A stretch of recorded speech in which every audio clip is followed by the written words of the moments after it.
When I fell down after painting my in 100 of heat, he kicked FIL's house. "Get up, you're not yet a real man," my wife replied. She sent it to her friends with the, "Look, I got married and drove home."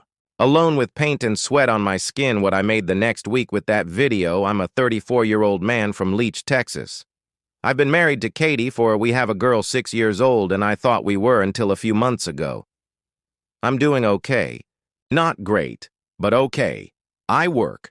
Installation of HVAC systems full-time during the day and work on the weekends when I can to get by in life. I thought my wife would like how expensive it was. That I really did.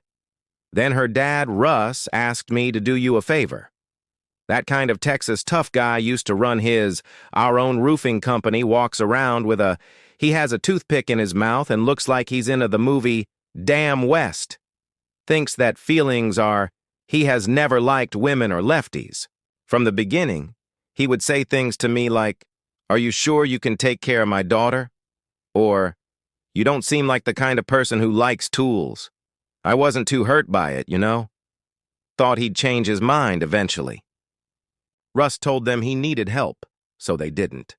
Painting the outside of his house again, he didn't want to because his knees hurt. "Be a man and help," he told them. "Your family," Kelly heard him say and looked at him. He looked at me and told me, "You should do it. He wants your help." That's a big I. I knew it was a test, but I said yes that Saturday and packed up a truck with wheels, a brush, a ladder, and a 5-gallon paint bucket along with me. Own cooler with Gatorade and water in it. I thought I would be smart about the heat. It was 103 degrees when I got there, but there were no clouds. Russell didn't say much around 7 a.m., told them to look at the paint and said, "Start with the garage." Did he offer to help? He put a lawn chair under the tree to avoid help. Sat down with a beer, and his country music is blasting from a Bluetooth speaker. She showed up around 9 a.m. she got coffee for herself and didn't ask if I could join her. Did everything I could to get what I wanted until around 1 p.m.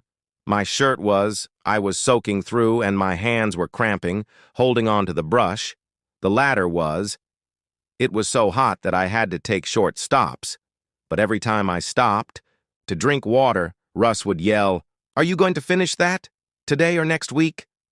At one point, I was painting the top trim while on a ladder I could feel my legs shaking because the sun was straight up, no air at all. I can already feel the sweat on my jeans was getting foggy. That's when I was finishing the side panel when it happened. I don't know why my knees just gave out. I remember falling for a second. I stood 1 minute and was lying down the next. I could hear dirt in my ears, and my chest it felt like my body had just quit. I heard steps coming up behind me, then a push on the bottom of my foot. "Get up. You're not yet a real man." He laughed out loud. I tried to talk, but my mouth felt dry. When my throat hurt, I saw her. Kelly stood there with her phone in her hand. While shooting, she wasn't stressed out. Even shocked that she was laughing too, she kept saying, "Oh my God, this is gold." And then she said, "Look what I'm married." And they walked back to the porch. I didn't say anything. I didn't have the strength I put down a minute ago, then had to drag myself to my feet, use the truck to help you stand up. Climbed in while still dirty with paint and sweat. No one tried to stop me. I drove home by myself and was asked if I was okay. I got naked in the shed and through my eyes sat on the floor with my clothes in the trash. I thought I was out of the shower for 30 minutes. Maybe I was too upset, that maybe they didn't understand how bad it looked until the next day. The girlfriend of my friend Dave texted me, "Hey, I think you need to see this." She sent me a picture. It was Kelly's secret. Snapchat, I wasn't on the story, but she was. A video of me hardly standing. Russ is moving and kicking my foot, Kelly making jokes behind the camera, the caption, "This is what happens when a TikTok boy tries to do work for men." Looked at that screen for what seemed like an hour that wasn't, a joke that was.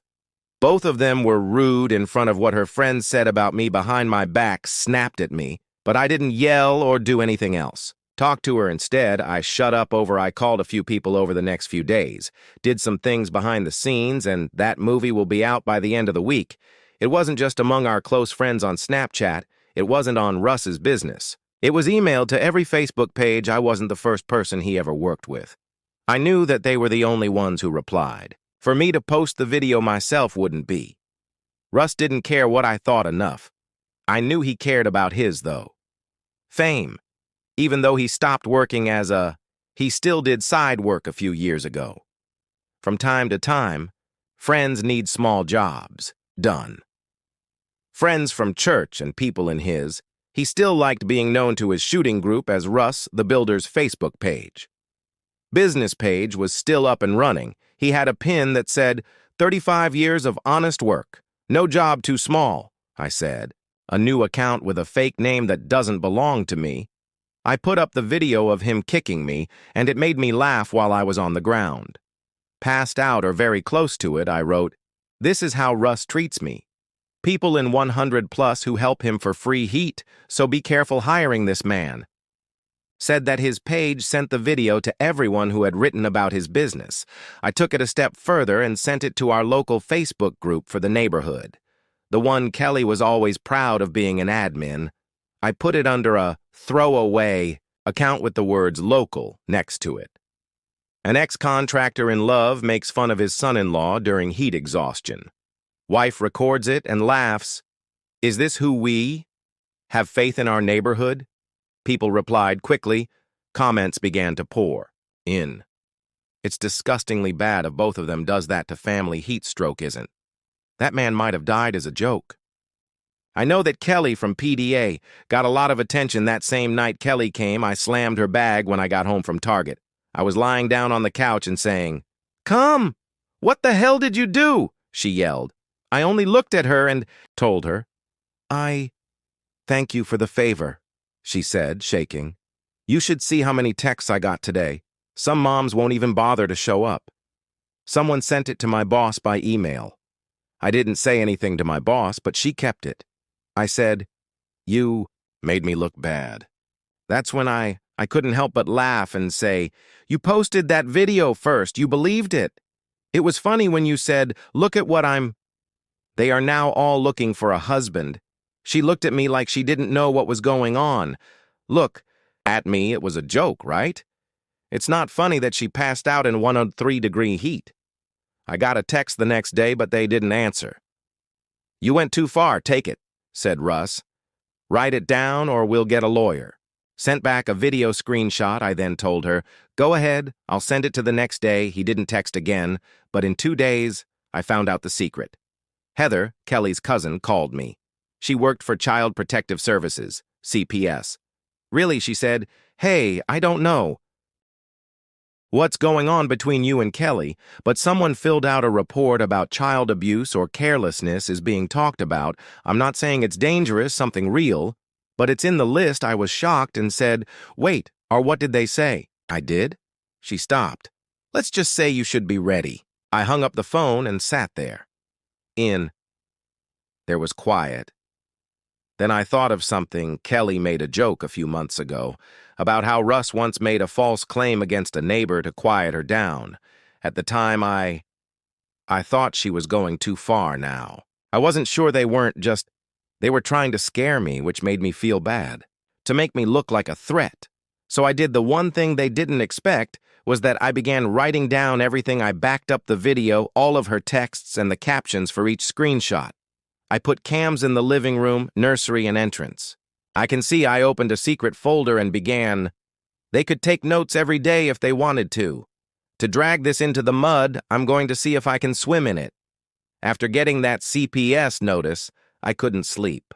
I kept going over everything in my head, the heat and the dirt in my mouth, the way she laughed while I fell down, and now they were trying to turn the story around and make me look bad. I was done with you, Guy.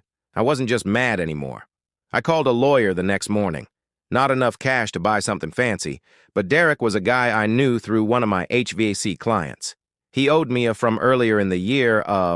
He did me a favor and put me in touch with a family law attorney. lawyer named Maria, and within a couple of days I was in her office with I put out a manila folder full of proof. All of the video and pictures. Maria let CPS know that I told her everything. Slowly heard, then she said, "If they try to make this worse, we hit first.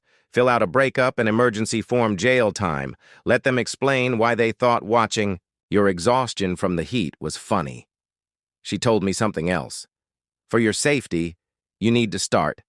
I got paid, so I opened a new bank account. Account with just my name on it. When my boss changed my direct payment, I took my don't. Name the shared savings account. Alerts, no fights. And while I did all of that, I played the part, laughed, and slept in the guest room, but I told Kelly I still made coffee in the still. Helped with the baby in the morning, took out the trash while I was writing everything, she said, because something changed in her mind too. She wasn't just mad, she was scared too. When her mood changed, she'd ask, "The video doesn't really bother you?" "Yes," or "I didn't mean it that way." "I looked," I said as little as possible, because I knew she wasn't now. She was just scared I was going to cost her something. Her safety and image. She was right. But here's the twist hit me one night about 2 weeks into all of this. I worked late I found something strange. In the garage. One of Kelly's old phones, and it was stuck. Between the bins, I plugged it in and out. Just out of interest, I was hoping for maybe some picture of my baby or old text messages that I came across an old Notes app file called "I Read Things to Never Tell My Name." The list went on for a long time with her ex at bridal party lied. About getting money from Grandma, I told my dad I wished I was married. From the back, there were dozens of little confessions. Nothing big. But it put together a picture I hadn't seen before. Let myself see that she had never cared about me. I was never the easy guy or the true friend. The guy who would work. While she did it, she laughed with her dad in the shade, which is I was going to leave and make sure they both knew they had broken something. After reading that note, I couldn't fix. I felt like something clicked into place. I wasn't innocent. It wasn't just anger. Either I let myself change into someone I said yes too many times, you could walk over. I sucked down too much pride. At times. The person who kept quiet when I should have, I spoke up and let that man shame me. I let my wife make fun of me, and I knew I couldn't just fade away. They had to really feel it. I spent the next few weeks getting ready. Russ's birthday wasn't until the right day. It was Sunday, and they were having a family and friends over for a cookout at his house. Some old co-workers I wasn't invited to, technically. But Kelly brought it up in crossing that off as if I wouldn't mind that I made 50 copies of something this morning. I have been working on a sheet of paper with 10 pages. It was called Behind a Fence. What Russ and Kelly, do you think of you inside, were copies of the video on Snapchat thoughts on the Note app file. I found pieces of text messages. Even just a few videos from our home security camera showed Nicole made fun of me while I fed our daughter. At 2 a.m. and calling me her nanny. Then I uploaded the first video and my voiceover for YouTube. Nothing crazy, just me reading and describing what happened, some parts of the Notes file, and proof that I covered faces and changed names. But the people at that party would know I sent them a quick email right away. To send the link to all of my guests, find even some group pages in your area. After that, I put the packages on, The car was parked at the party in the middle of the event. No one saw me. I walked, I smiled at a few people I knew right away, leaving out a word about what would happen quickly by that night. My phone was going off. Kelly hung up 13 times, and then her mom called. I didn't answer the call, Russ. Kelly finally texted me on my single one, "You ruined everything that made me feel bad." I answered, "Our whole family is proud of you. I watched you do it and learned it." To split up the next morning, full custody said there was mental abuse, and Maria helped me with reckless risk. Send a request to the court to look over. She also used the film as proof. Added the CPS threat to the tape's Kelly's do not tell list. For 2 days after Kelly got her food, she went into my boss had to hear me scream at work, lead her away. which also helped my case. A week after that, Russ was kicked off of someone on his church group, printed my YouTube video, and gave it to the priest. People didn't want his little side jobs anymore. Want a guy to hang out with them who, it was funny to see someone pass out from the heat. Being tired, especially not one who kicked after that, CPS came to see them, but not for I got a tip from someone else about Kelly is drinking, and I didn't send it. Didn't have to one of the moms from her PDA group who had seen her having fun while I stayed home with the kid. Taking pictures of her Instagram stories, CPS showed up on her doorstep. She failed, eh? When they went to the house, they saw an open bottle on the cooking island and our daughter in hearing in the living room by yourself. After that, I got temporary. Full rights. After 48 hours, she cried in court and said she didn't mean what she said while I was beating her. I only said one sentence, but she didn't hear it. I meant it until everyone in town saw it. He came to my door one night for us. I opened the door while I was drunk and yelling. I looked him straight in the eye and said, "Touch my stuff, and you'll leave in cuffs," I told him as I shut the door. That was 6 months ago, and I now have full taking care of my kid while I'm in therapy. I'm working on myself to figure out how come I stayed so long and didn't notice the proof that Kelly moved back in with her mom. She lost most of her friends, and no one from her circle no longer trusts her every time she tries to defend herself. Someone put up the video ruse that he still lives in that house painting job half done every time I drive by, I see that unfinished cut out the part that one passed out under, and I remember how it felt to be there, in the mud, and watch them laugh. But I'm at peace now that I'm not in pain. Because the man they said was weak, they set fire to their masks and left with the truth in their hands.